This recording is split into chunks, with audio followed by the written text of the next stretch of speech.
Road విస్తరణ పనులను అంగీకరించని వ్యాపారస్తులు ఎమ్మెల్యే శంకర్ సమక్షంలో నిరాసక్తత కనబరిచారు. గతంతో పోలిస్తే వ్యాపారం భారీగా తగ్గిందని తమ గోడు విన్నవించారు. భవిష్యత్ తరాల దృష్ట్యా స్వాగతించదగిన నిర్ణయాన్ని వెల్లడించాలని వ్యాపారస్తులపైనే పూర్తి భారాన్ని మోపారు ఎమ్మెల్యే వీర్లపల్లి శంకర్. రంగారెడ్డి జిల్లా షాద్ నగర్ పట్టణంలోని మెయిన్ రోడ్ విస్తరణ పనుల కార్యక్రమానికి మున్సిపల్ శాఖ శ్రీకారం చుట్టడంతో అలర్ట్ అయిన వ్యాపారస్తులు మూకుమ్మడిగా ఎమ్మెల్యే క్యాంప్ కార్యాలయాన్ని ఆశ్రయించారు.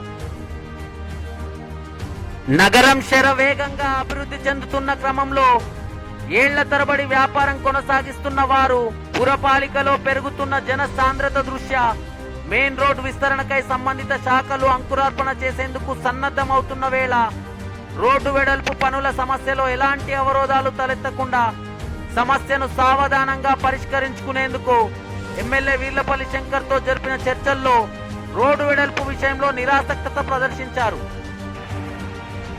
గతంతో పోలిస్తే తమ వ్యాపారాలు పూర్తిగా తగ్గుముఖం పట్టాయన్న గోడు వెళ్లబుచ్చుకున్నారు. ఇదే క్రమంలో వ్యాపారులతో మాట్లాడిన ఎమ్మెల్యే శంకర్ భవిష్యత్తు తరాల దృష్ట్యా వ్యాపారస్తులంతా కలిసి చర్చించుకొని స్వాగతించదగిన నిర్ణయాన్ని తెలియజేయాలని, దాని ఆధారంగానే రోడ్డు వెడల్పు పనుల పురోగతికి అడుగులు పడతాయని ఫైనల్ డిసిషన్ వ్యాపారస్తులపైనే వదిలేశారు. చూడాలి మరి జెట్ స్పీడ్ లో అభివృద్ధి పథం వైపు అడుగులు వేస్తున్న షాద్ నగర్ పట్టణంలో రోడ్డు వెడల్పు విషయంలో వ్యాపారస్తుల స్టాండ్ ఎలా ఉంటుంది, అభివృద్ధి ఎలా పరుగులు పెడుతుంది. Wait and watch. చూస్తూనే ఉండండి సీమై టీవీ.